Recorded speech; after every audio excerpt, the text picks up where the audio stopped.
আসসালামু আলাইকুম রহমতুল্লাহি ওবারকাতুহ। জয়পুরহাটের খেতলাল থেকে ফারুক বলছিলাম।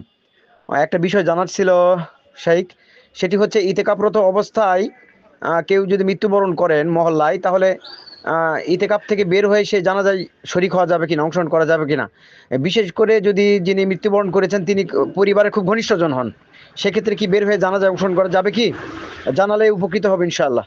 আসসালামু আলাইকুম রহমতুল্লাহি ওবারকাতুহ। জাযাকাল্লাহু খাইরান। স্বাভাবিকভাবে সলাতুল জানাজার জন্য বের হওয়া যাবে না, কারণ সলাতুল জানাজা ফরজে আইন না, এটা ফরজে কিফায়া। এটা সমাজের লোকেরা আদায় করলে আদায় হয়ে যাবে।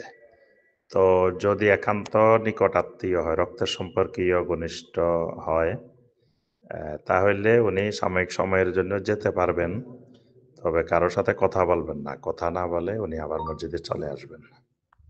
জাযাকাল্লাহু খাইরান।